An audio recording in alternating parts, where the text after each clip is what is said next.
Hello, ഇന്ന് നമ്മൾ തേങ്ങയില്ലാതെ എങ്ങനെ ഇഞ്ചിക്കറി വെക്കാമെന്നാണ് നോക്കുന്നത്. കുറച്ച് ഇഞ്ചിയും കുറച്ച് ഉള്ളിയും പച്ചമുളകുമാണ് ഇതിന് വേണ്ടത് കേട്ടോ.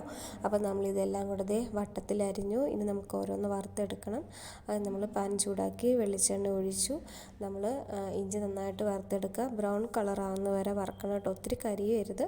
പിന്നെ അതിന് ശേഷം പാനിനകത്തായിട്ട് കുറച്ച് കടുക്, കുറച്ച് ഉലുവ, പിന്നെ നമ്മൾ എടുത്ത് വെച്ചിരിക്കുന്ന ഉള്ളിയും പച്ചമുളകും കറിവേപ്പിലയും ഇട്ട് നന്നായിട്ട് മൂപ്പിച്ചെടുക്കുക.